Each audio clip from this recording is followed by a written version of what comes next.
Hey, what's up, y'all? It's Manny Fresh, Christmas time, and I got a new gun review for us. This one right here today is going to be on my Wasr-10, my Century Arms Wasr-10.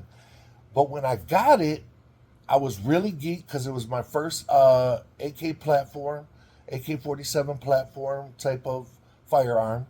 Well, my second one because I do have a AR-47 pistol that I'm going to be doing another review on later on. That one's the mini chopper, but this one right here is on the Wasr-10, Century Arms Wasr-10, and when I got it, I was really geeked.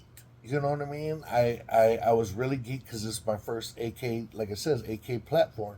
But when I got it and I got it home and I opened it up, I was sort of looking at the box and I was like, man, this sort of looks sort of small. But I didn't think nothing of it. And then so when I got it home and I unboxed it, I was just like, what the fuck? Is this for like a mini person?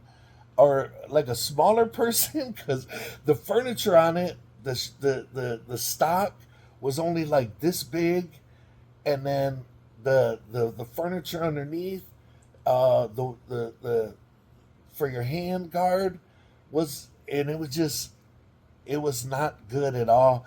I took it to the range one time and I tried to shoot it when I first got it and it just was not good at all.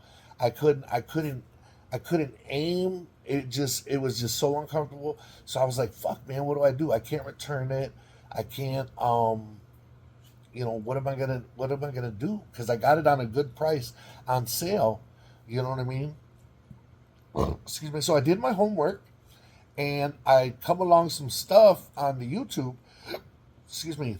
And Midwest Armory, Midwest Armory had some stuff, and I was just like, wow.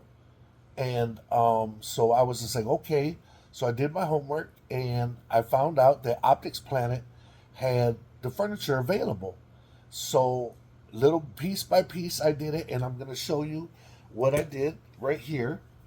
This right here, of course, is unloaded. This is the Wasser 10, and I'll show you exactly piece by piece what I did. First and foremost, what I had to do was I had to get a different stock because that stock was only probably right here, if that. And my big bare self couldn't stock. I couldn't put it against me to shoot or nothing. So what I did was I got with one of my cousins, and I do appreciate that, Ray, my cousin Ray, and he ended up. I put it on as best as I could, the tang, and he grinded it down and stuff what needed to be done to put the proper stuff on here. And what this does is this presses up, and it's a folding stock. Let me see. Hold on. Uno momento, por favor. What did I do with it? I forgot how to do it. Oh. But anyways, this is a folding stock, and I can't remember how to fold it. I do apologize, but yeah, this is a folding stock, but it does extend. It's got the extenders right here. You know what I'm saying? So it comes all the way out to like four spots. So look how much more length that has for your stock. I mean, this is amazing, and this feels good. It's got the cheek rest, and then this could you can adjust these screws so it can go up higher or lower. And like I said, all this is from Midwest Industries, and I thank God for that because I didn't know what I was gonna do. Now the second thing that I bought was the front furniture right here, the foreguard, and what that was this had a smaller one which only comes halfway. Then it had the full rail, and then the full rail gives me a little bit more room to hold it. You know what I'm saying? And it's also got a heat guard inside it. It comes with a sheet metal, the heat guard. So when once you let this baby go, and you go through a few magazines, it's not gonna heat up your hand, and you're not gonna have to wear gloves like some normal AKs. And so I was like, okay. So then the last thing that I got for the furniture was I got this right here, which is the fixed dust cover that comes with the Picatinny rail. You know what I'm saying? Because as you see on this side, let me switch it around. This is where you would normally put the brace that comes up and over for a sight. And I didn't really like that. You know what I'm saying? I didn't really like it. Every time you'd have to take your dust cover off to clean the firearm, you were going to have to adjust it and this and that. And I was just like, man, something's just no. So they end up coming out with this dust cover, where once you take it off, it just comes forward. And so no matter what optic you got on, it just leans forward while you take the gun, while you field dress the gun, and you clean it out and stuff. You know what I mean? Which is awesome. And then I can't lie. I got a couple of these vortexes from PSA. They were on sale at the time for like $89, and I was like, man, I can't beat that for a $250 scope. And it's green and red, and everybody knows I like my green dots. So I haven't had a chance to get this, because once I got this, I start doing some other work to it.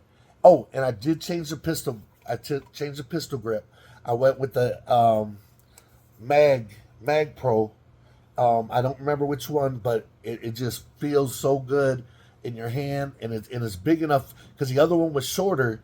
So like I was like this. I was like this, and then my pinky was just hanging. So with this, you know what I'm saying? With this, it feels real good. This and that. The trigger, of course, is nice. It's a decent AK trigger. So anyways, the newer thing other than the furniture that I got was this right here, which was the Vortex Spark 2, I believe. Or Striker Fire 2, I can't remember what it was called. Anyways, it comes red dot and green dot. And after I shot it in Texas, I came back and I found out I was approved for my can, my Putnik can. And so before I put that on, I had to do some work to this.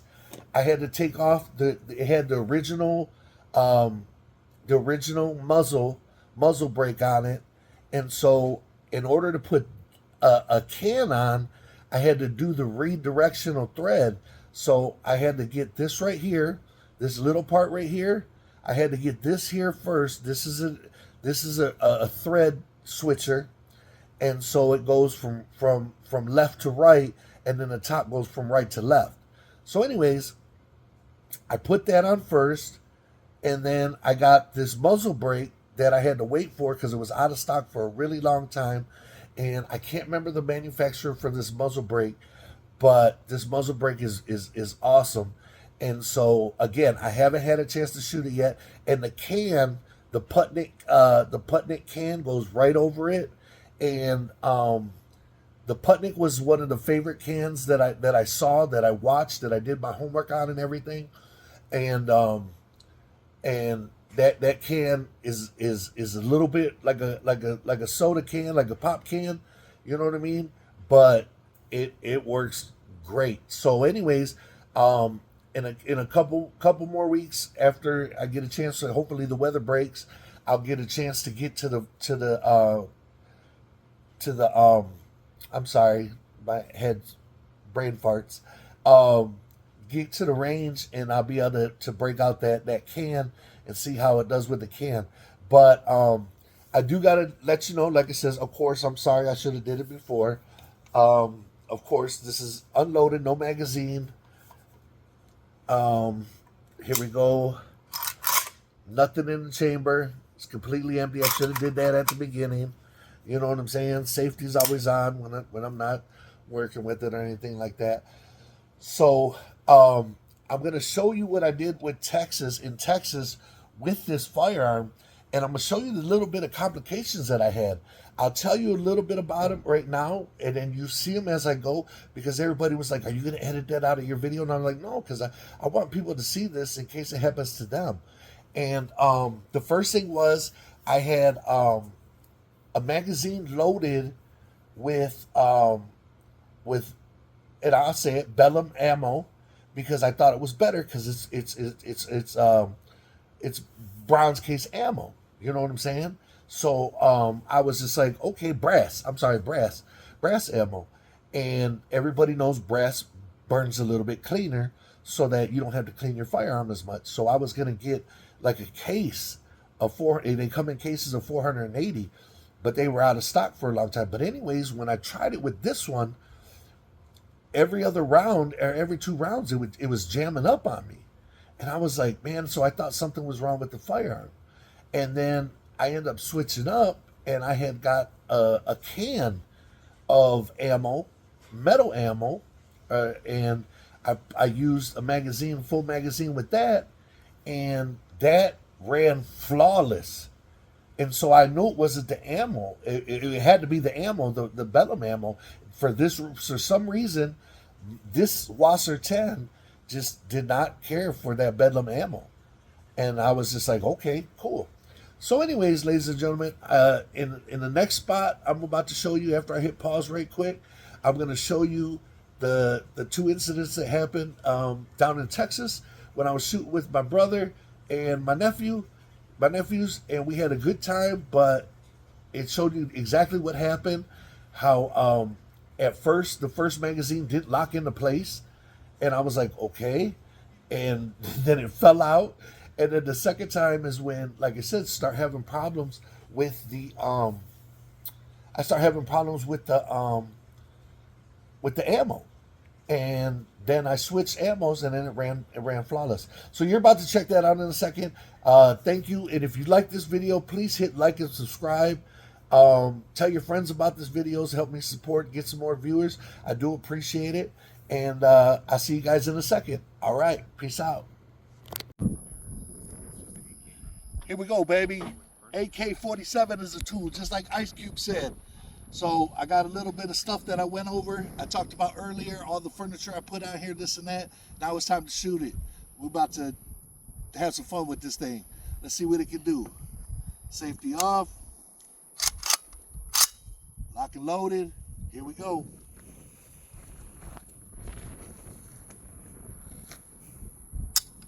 Oh, shit. Try it again. Oh, hold on. There we go. Fuck.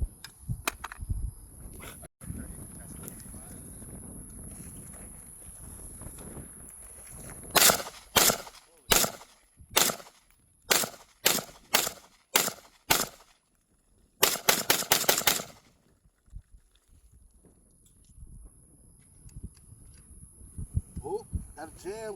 Got a jam.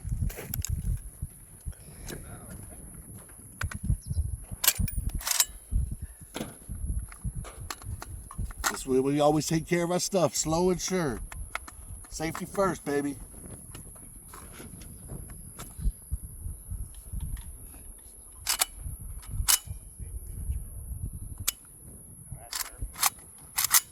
Here we go.